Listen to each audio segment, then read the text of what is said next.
बात हो रही थी भारत में CAA NRC लागू करने की। भारत में मुसलमानों के कागज मांगते रह गए, लेकिन उधर अमेरिका में अंधभक्तों के दूसरे वाले पापा ने, डोनाल्ड ट्रंप ने 11 अप्रैल को नया कानून बना दिया। उसके मुताबिक चाहे आप वैध तरीके से रह रहे हो, चाहे अवैध तरीके से, चाहे आपने ग्रीन कार्ड ले रखा हो, चाहे आप स्टूडेंट वीजा पे अमेरिका में रह रहे हो, आपके लिए कानून बदल दिया गया है। पहला स्टेप 11 अप्रैल 2025 से ये है, आपको एक नया फॉर्म अमेरिका में भरना पड़ेगा, G325R फॉर्म।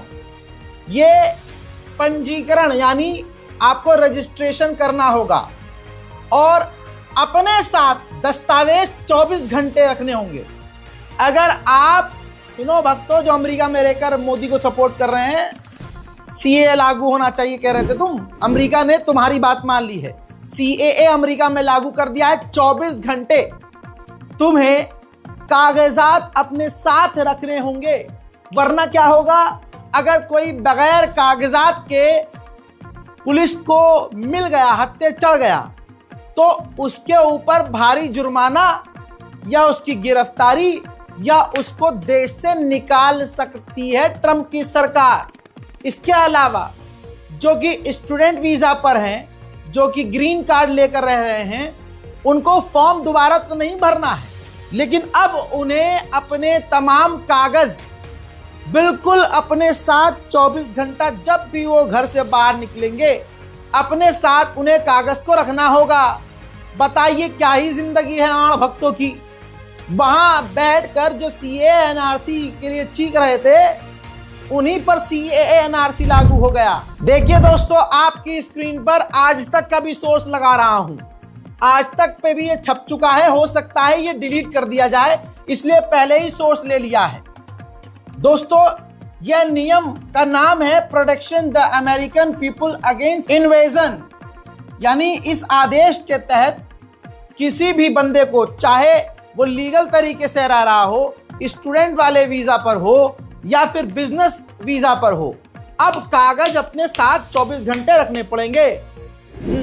मोहतरम हजरात, लंका सबकी लग रही है। जो कल तक मोदी मोदी चीख रहे थे, राजधानी दिल्ली में जब मोदी सरकार आई है, तो जिन लोगों ने बीजेपी का बटन दबाया था, आज वो प्यासे तड़प रहे हैं। जरा इस अकाउंट को देखिए, रवि शर्मा, जो मोदी का परिवार है, हाँ मोदी का परिवार, लिखता है कि कोई भी पानी सप्लाई नहीं है पिछले 7 दिनों से। पॉकेट 11 सेक्टर 22 रोहिणी दिल्ली में बिना पानी के हम कैसे जिए बताएं आप। वाटर कंप्लेंट रजिस्टर है, JE फोन नहीं उठा रहे, कोई सुनवाई नहीं। अमृतकाल में पानी मांग रहे हैं ये, बताइए तो सही। अरे भाई, मोदी का बटन दबाया है, तुम देश का पानी बचाने के लिए कैसा देश के गद्दार हो। अब तक तुम दिल्ली में कैसे रह रहे थे? केजरीवाल तो बहुत घटिया किस्म का आदमी था, लेकिन यहाँ तुम मोदी जी पानी बचा रहे हैं, गंगा का जल बचा रहे हैं, तो तुम कह रहे हो कि 7 दिन से पानी नहीं आ रहा है। अरे मोदी जी 24-24 घंटे काम करते हैं, आज तक कभी उनको पानी पीता हुआ देखा है? लेकिन तुमको पानी चाहिए। क्यों चाहिए पानी? क्या काम है पानी का? गौमूत्र से नहाओ, गौमूत्र पियो, गोबर खाओ। लेकिन नहीं, तुम देश के गद्दार हो, तुम मोदी जी के साथ नहीं हो, तुम गद्दार हो। अरे मोदी का परिवार लिखा है तो कम से कम कंप्लेंट करना बंद करो। अरे देश हित में अगर पानी नहीं पियोगे तो मर थोड़ी ना जाओ, मर जाएंगे तो बोलने तो दे, मर थोड़ी ना जाओगे। ये तो जुमला है। दोस्तों, आप देखिए किस तरह से ये मुल्ला आईडी का नाम क्या हाल हो गया भाई इनका, क्या हाल। दिल्ली से खबर आ रही है कि बिजली कट रही है। दिल्ली से अब ये खबर आ रही है कि 7-7 दिन पानी नहीं है। लोग टैंकर पहुंच रहा है तो लाइन में लगे हुए हैं। अब बेचारे कल तक जो बीजेपी मोदी मोदी कर रहे थे, आज जो है भुगत रहे हैं। 3 साल पहले मैंने कहा था, जो ये लोग हिंदू राष्ट्र कर रहे हैं, अगर हिंदू राष्ट्र घोषित भी कर दिया जाए, अरे प्रधानमंत्री इनका है, राष्ट्रपति इनका है, विदेश मंत्री इनका है, सेनापति इनका है, सीएम इनका है, पीएम इनका है, डीएम इनका है, सब कुछ इन्हीं का है, लेकिन फिर भी इनको औरंगजेब से डर लग रहा है, फिर भी इन्हें मुगलों का खौफ सता रहा है।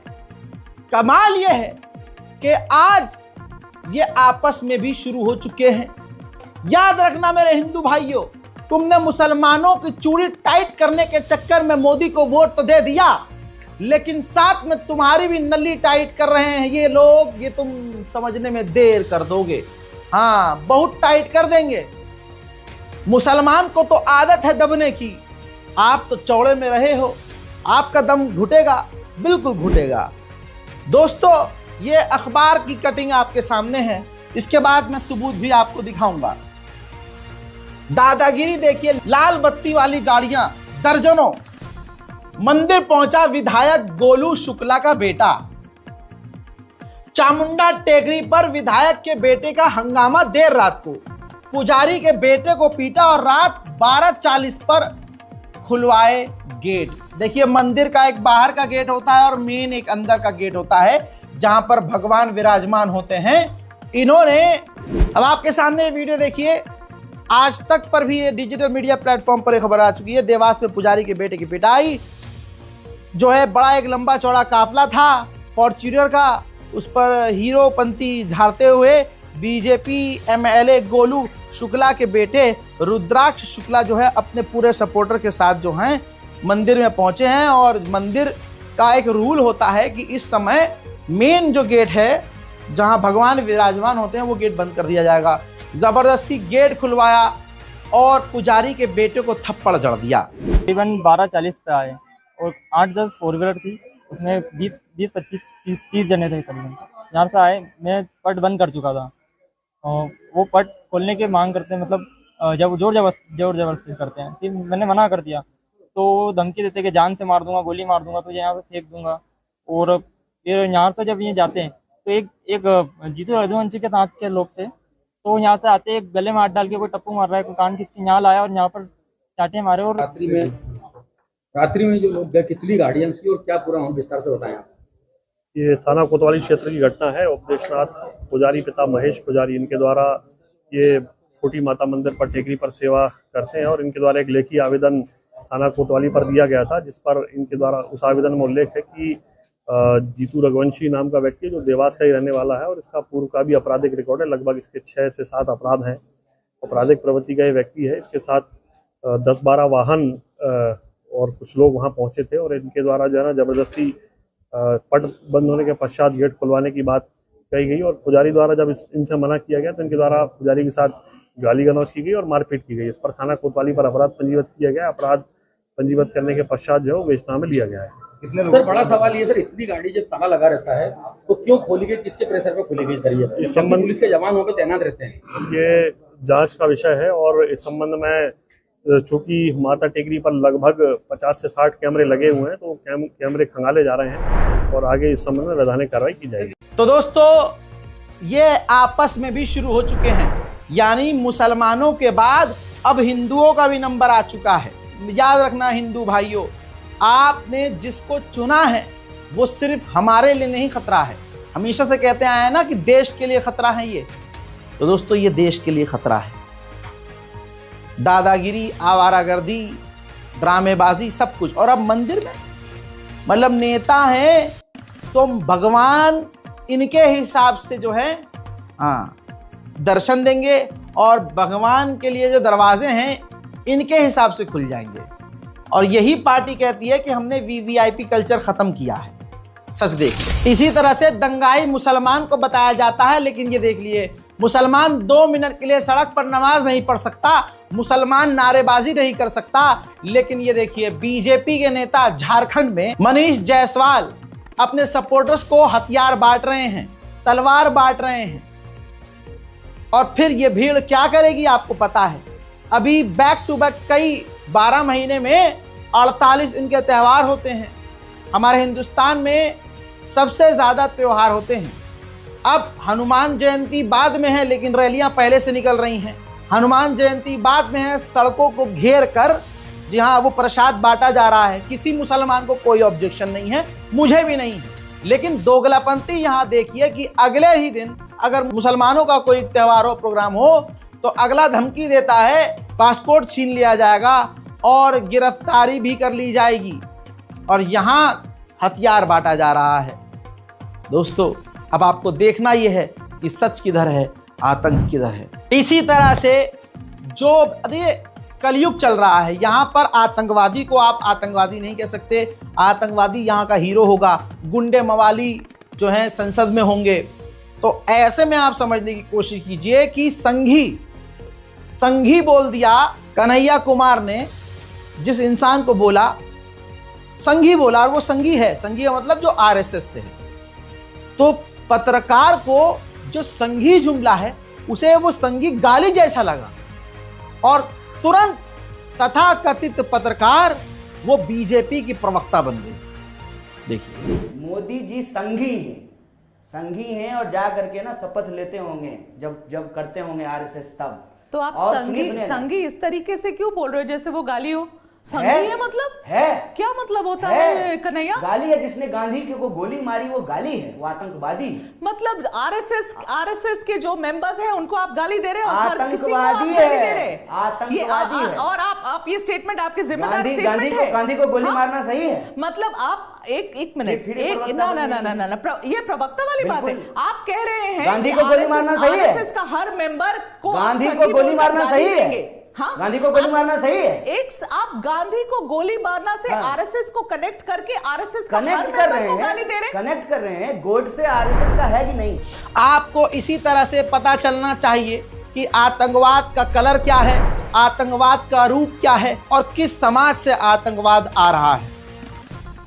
दोस्तों, एक भीड़ करनी सेना का आतंक खौफनाक लेवल पर मचा हुआ है। पुलिस प्रशासन परेशान है कि कैसे रोकें। जरा एक तस्वीर दिखाता हूं, ये वीडियो देखिए ध्यान से। आप लड़की हैं तो छोड़ दिए, लड़की तो बहुत दूर की बात। ये जो रक्त स्वाभिमान सम्मेलन नाम से करनी सेना ने आगरा के अंदर जो एक ये भीड़ बुलाई है, ये हर भीड़ जो है तलवार और लाठी साफ नजर आ रही है।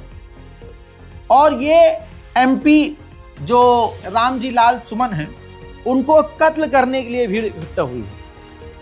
लड़की छोड़िए, आप मर्द हो के भी इस भीड़ में खुद को सेफ महसूस नहीं कर सकते हैं। कब ये भीड़ कुछ आपके साथ कर दे।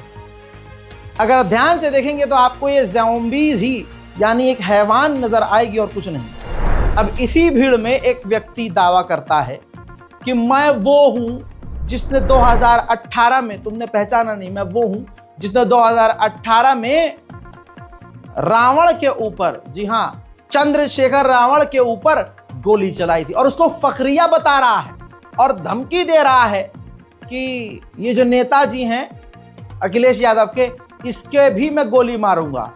पुलिस प्रशासन की इतनी हिम्मत नहीं कि इसको गिरफ्तार कर सके, और वो ऑन कैमरा बोल रहा है। तो पीछे से योगी और मोदी का सपोर्ट तो होगा, तभी तो ये ऐसी बातें कर रहा है। बात मान सम्मान और स्वाभिमान की है। मैं अभद्रता नहीं कर रहा हूँ, लेकिन जिम्मेदारी लेनी पड़ेगी हमें, क्योंकि जब तक उनको माफी का समय दिया गया था तब तक उन्होंने माफी नहीं मांगी। शायद लोग पहचान नहीं पा रहे होंगे, मैं वही दीपक पंडित हूँ जिसने 22 अप्रैल 2018 में चंद्रशेखर रावण पे गोली चलाई थी। मैं जिम्मेदारी लेता हूँ। 22 अप्रैल 2018 दोबारा राम जी से देखना चाहते हो तो मैं उसके याचना नहीं, अब जीवन चाहे जय नहीं, पराजय की चिंता। इसी तरह से कुणाल कामरा जोक नहीं कर सकता, कुणाल कामरा कॉमेडी नहीं कर सकता, पॉलिटिकल सटायर नहीं मार सकता, लेकिन ये करनी सेना वाले सीधा गोली मारने की बात कर सकते हैं। मैं गोली मार दूंगा जाके अखिलेश यादव को, बोले आके मैं गोली मार दूंगा जाके अखिलेश यादव को, बोले आके। ऐसे ही लोगों और इन्हीं लोगों की वजह से आज भारत उस देशों की लिस्ट में, टॉप 10 देशों की लिस्ट में आ गया है जिस देश से सबसे ज्यादा नफरत की जाती है। भारत 10वें स्थान पर है उन देशों में जिस देश से पूरी दुनिया में सबसे ज्यादा नफरत की जाती है। यह रही रिपोर्ट। सबसे पहले नंबर पर चीन से नफरत की जाती है। सारी दुनिया सबसे ज्यादा चीन से नफरत करती है। दूसरे नंबर पर अमेरिका से, तीसरे नंबर पर रशिया से, चौथे नंबर पर नॉर्थ कोरिया और पांचवें पर इजराइल से नफरत करती है। छठे नंबर पर पाकिस्तान और सातवें पर ईरान, इराक, सीरिया और अब भारत भी इस लिस्ट में शामिल हो गया है। हजरत सुभाष चंद्र जी न्यूज के मालिक ने माफी मांग ली है। याद होगा रिया चक्रवर्ती को किस तरह से जलील, रुस्वा और परेशान किया गया था। अब जब कोर्ट ने और इन्वेस्टिगेशन टीम ने कह दिया कि ऐसा कुछ भी नहीं है, रिया क्लीन चिट है, तो उसके बाद जी न्यूज ने जो नफरत फैलाई थी उस पर माफी मांगी। लेकिन क्या जी न्यूज इस पर माफी मांगेगा? रिपोर्ट देखिए किस तरह से। देखिए थंबनेल बनाया गया, देवभूमि में थूक जिहाद। देवभूमि में थूक जिहाद, जरा ध्यान से देखेंगे। एक मुसलमान युवक जिसने टोपी पहनी है और उसकी जबान बाहर है, इस तरह से ढूंढ कर या क्रिएट करके एआई के जरिए एक फोटो बनाया गया और पीछे पूरा एनवायरनमेंट दिखाया गया कि किस तरह से जमीन देवभूमि पर थूक जिहाद चल रहा है। ये कुछ दिन पहले का वीडियो है, इंसिडेंट जिसमें हिंदूवादी आतंकी महिलाओं ने एक मुसलमान को रोड पर परेशान किया और जो है उससे आईडी वाईडी मांगी और उस पर इल्जाम लगाया थूक का। नफरत अचानक से 7वें आसमान पर फैल गई।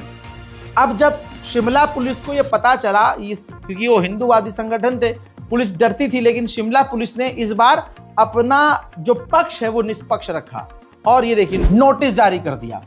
और नोटिस में कल्पना शर्मा, श्वेता और विजय, ये 3 जो हिंदू आतंकी थे, इनको नोटिस जारी किया, क्योंकि पुलिस का कहना यह है कि थूकने का कोई भी सबूत किसी भी तरह से नहीं मिला है। जबरदस्ती का एक व्यक्ति को परेशान करने वाला ये वीडियो है। आइए मेरे साथ पढ़ लेते हैं कि पुलिस क्या कह रही है। पुलिस ने इस नोटिस में कहा, जो कि धारा 94 ऑफ BNSS का ये नोटिस है, लिखा है कि आपको इस नोटिस के माध्यम से सूचित किया जाता है कि दिनांक 9/4/25 को सोशल मीडिया पर एक वीडियो थूक लगाकर चने बेचने का वायरल हो रहा है, जो छानबीन पर पाया गया है कि यह वीडियो आप उपरोक्त तीनों द्वारा अपलोड की गई है। इसलिए आप तीनों को नोटिस के माध्यम से सूचित किया जाता है कि आप इस थूक लगाकर चने बेचने के वीडियो की घटना के संबंध में आपके द्वारा वीडियो में बताए गए व्यक्ति के खिलाफ थूक लगाकर चने बेचने के संबंध में आपके पास पुख्ता सबूत हैं तो पुलिस को पेश करें, अन्यथा वरना आपके खिलाफ कानूनी कार्रवाई की जाएगी। पुलिस थाना सदर शिमला। अगर ईमानदारी से पुलिस इसी तरह से काम करे तो यकीनन हमारा कानून नफरत फैलाने वाले लोगों की गर्दन पकड़कर जेल में डाल सकता है। हजरात, आप लोगों से उम्मीद है कि इस रिपोर्ट को शेयर करेंगे, चैनल को सब्सक्राइब करेंगे। जय हिंद।